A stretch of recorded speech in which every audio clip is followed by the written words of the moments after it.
지난 2월 24일은 1991년 에스토니아가 소련으로부터 독립을 선포한 것을 기념하는 독립기념일이었습니다. 이날을 맞아 에스토니아에선 대규모 군사 퍼레이드가 진행되었는데요. 이번에도 에스토니아에 수출된 K9 자주포가 원래 목적과는 반대로 더더욱 눈에 띄게 만드는 위장막을 둘러싼 채 퍼레이드의 주인공 역할을 톡톡히 수행했습니다. 앞서 보셨듯이 K9이 지나갈 때마다 주민들이 환호성을 지르며 깃발을 흔드는 등 BTS 못지않은 인기를 누리고 있는 모습을 볼 수 있었습니다. 러시아의 위협이 언제 들이닥칠지 모른다는 불안감에 시달리고 있는 에스토니아에서 현재 K9 자주포는 단순한 무기를 넘어 러시아의 침략에도 우리는 굴하지 않겠다는 걸 보여주는 상징물로 자리 잡았습니다. 에스토니아 군에서도 이를 알고 있기에 이런 행사가 있을 때마다 가장 최신 무기인 K9을 가장 눈에 잘 띄게 만들어 국민들에게 안심해도 된다는 메시지를 전달하려 하고 있죠. 에스토니아가 가장 많은 K9을 도입한 국가는 아니지만 K9을 가장 믿고 있는 나라라고 할 수 있을 것 같은데요. 지난해까지 총 24문의 K9을 운용하고 있었던 에스토니아는 해가 바뀌기 직전인 12월 16일 6문의 K9 자주포를 추가로 인도받아 총 30문의 K9 자주포를 보유하게 되었습니다. 에스토니아가 12월에 인도받은 6문의 K9은 지난해 1월 에스토니아가 한화와 체결한 12문 추가 구매 계약으로 도입한 물량의 절반으로 나머진 6문은 오는 2026년까지 인도될 예정입니다. 지난 2018년 첫 K9 구매 계약을 체결한 에스토니아는 2020년부터 인도받은 24문의 K9을 운용해오며 그 성능에 크게 만족하여 한국 방산의 단골 고객이 되었는데요. 라트비아, 리투아니아와 함께 발트 3국으로 불리는 에스토니아는 현재 러시아의 침략 전쟁으로 안보 위협을 가장 크게 느끼고 있는 국가 중 하나인데요.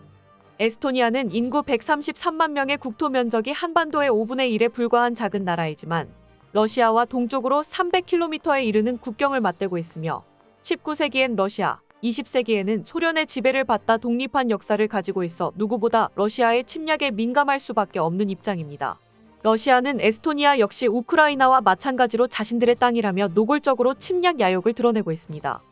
독일 빌트지에서 입수한 국방부 기밀문건에 따르면 러시아는 우크라이나 전쟁을 끝내고 발트 3국을 침공하는 것을 계획하고 있다고 합니다. 러시아와 인접한 발트 3국이 나토에 가입하고 군사력을 강화하며 러시아의 최대 무역항인 상트페테르부르크와 모스크바까지 언제든지 공격당할 수 있는 가능성이 생긴 상황에서 발트 3국 침공은 모스크바에 대한 방어를 굳히고 발트의 재해권까지 확보할 수 있는 일석이조의 묘수가 될 수 있다는 것입니다. 실제로 얼마 전 푸틴의 최측근으로 알려진 러시아 유력 언론인 블라디미르 솔로비요프가 자신이 진행하는 TV 프로그램에서 러시아는 전 세계를 원하고 있다며 발트해 국가들이 다음 차례가 될 것이라고 선언하기도 했었습니다.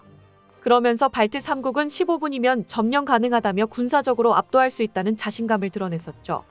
에스토니아 역시 북대서양 조약기구 나토 가입국이지만 국제조약 따위는 무시하는 러시아의 행보에 나토만 믿고 있을 수 없다 판단하고 대대적인 국방력 증강에 나섰는데요. 우크라이나 전쟁 발발 1년 만에 국방비를 40% 이상 늘렸지만 2026년까지 더욱 늘릴 계획이며 2024년부터 2026년까지 국방비의 54%를 새로운 무기 조달에 지출할 계획이기도 합니다. 덕분에 전쟁 이전부터 K9을 수출해 신뢰성을 증명해낸 K9의 추가 주문이 밀려든 것인데요. 또한 에스토니아는 도입한 K9을 바로 투입하는 것이 아닌 현재 전술 상황에 맞게 개조 개량에 투입하고 있습니다. 이미 수출된 K9 자주포도 하나와 62억 원 규모의 개조 계약을 맺어 현대화 작업에 들어갔으며 자주포 마운트 통신을 비롯해 제어 시스템, 도색, 소화 시스템 교체, 전기 시스템 조정 및 기타 추가 장비 설치 등의 개조가 이루어지고 있습니다. 그중 가장 눈에 띄는 개조 사항은 국군 K9에는 없는 사이드 스커트가 추가되었다는 것인데요. 사이드 스커트란 전차나 장갑차에서 가장 취약한 부분인 궤도를 보호하기 위해 측면에 덧대는 추가 장갑을 가리키는 것으로 전면 장갑보다는 당연히 얇지만 소총탄까지는 거뜬히 막아낼 수 있고 주장갑과 거리를 두어 공간 장갑의 역할을 할 수도 있습니다. 여기에 반응 장갑을 추가해 방호력을 극대화할 수도 있죠. 그런데 이렇듯 장점이 많아 보이며 에스토니아에서도 장착한 사이드 스커트를 왜 K9의 생산국인 한국에선 도입하지 않은 것일까요? 답은 한국의 전술 환경에서 사이드 스커트는 효용성에 비해 너무 거추장스러운 장비라는 것입니다. 가장 높은 지대가 해발 318m밖에 되지 않고 평야 지대가 대부분인 에스토니아와 다르게 극악의 산악지형인 한반도에서 사이드 스커트는 기동성에 저해를 주는 방해물로 작용하는데요. 사이드 스커트 자체의 무게는 물론이고 사이드 스커트와 궤도 틈 사이에 돌이나 나무 조각 같은 게 끼일 경우 그걸 제거하기 위해 자주포를 멈춰 세워야 합니다. 또한 자주포를 전면에 내세울 일도 없는 만큼 사이드 스커트까지 장착할 정도로 방호력이 시급하지 않기에 우리 군의 K9에는 정비 요소만 늘어나게 될 사이드 스커트를 적용하지 않은 것이죠. 하지만 기갑 전력이 적은 에스토니아에서는 K9 한 대 한 대가 너무나 귀중한 전력이기에 기동성을 다소 희생하더라도 방호력을 올리기 위해 사이드 스커트를 장착한 것입니다. 이렇듯 우리 군에서 필요하지 않아 적용하지 않았던 기능이어도 고객의 필요에 따라 개발하고 제공할 수 있는 한국 방산의 대응 능력이 K9 자주포가 사막, 평야, 설원까지 다양한 기후와 환경을 가진 국가들에게 널리 수출될 수 있었던 원동력이라고 할 수 있습니다. 현재 K9은 시장 점유율 50%를 돌파하며 압도적인 1위 자리를 수년째 지켜오고 있습니다. 폴란드 계약이 마무리된다면 K9의 점유율이 70%를 넘어서게 됩니다. 여기에 루마니아까지 K9 클럽에 합류하게 되며 K9이 동유럽 자주포 시장을 완벽하게 장악하게 되었습니다.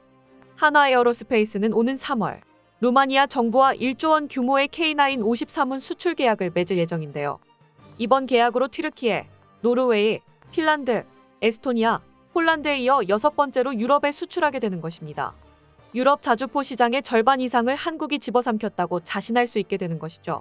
현대식 자주포의 기틀을 닦은 영국의 AS90과 자타공인 세계 최강의 자주포인 독일의 판저 하우비츠 2000을 제치고 한국이 유럽 자주포 시장을 차지할 수 있었던 것은 저렴한 가격과 놀라운 납품 속도, 뛰어난 품질 등 여러 가지 이유가 있겠지만 무엇보다 한번 K9 자주포를 샀던 나라에서는 다시 K9을 찾게 된다는 점이 컸던 것 같습니다.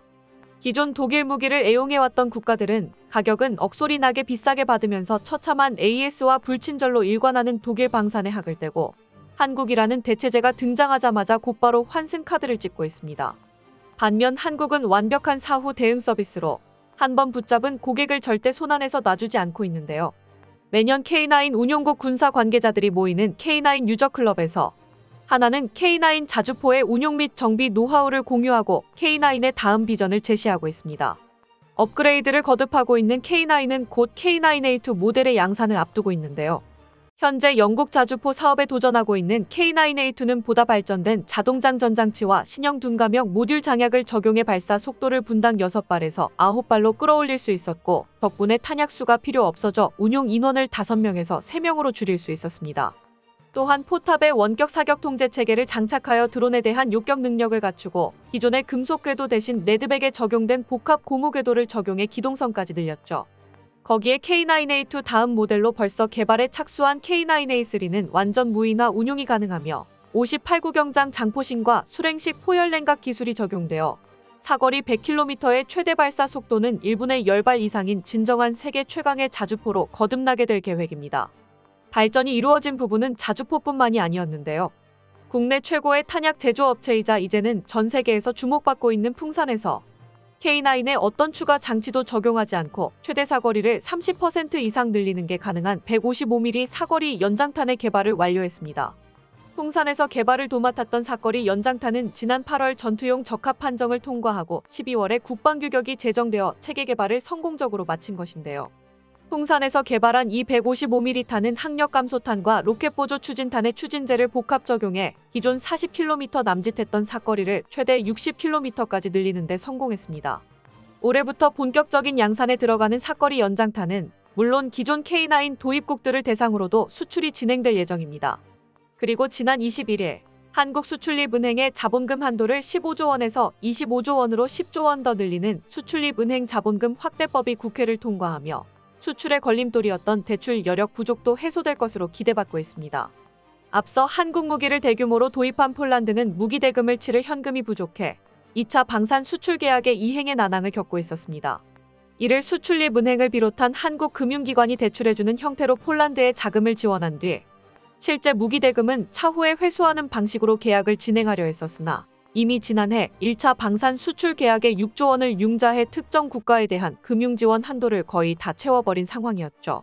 그렇기에 바뀐 폴란드 정부에서 이를 핑계로 계약을 무르려는 움직임을 보였었으나 한국의 발빠른 대응으로 환불할 틈 없이 나머지 계약을 진행하는 것은 물론이고 곧 체결될 루마니아와의 계약도 일사천리로 진행할 수 있을 것으로 기대되고 있습니다.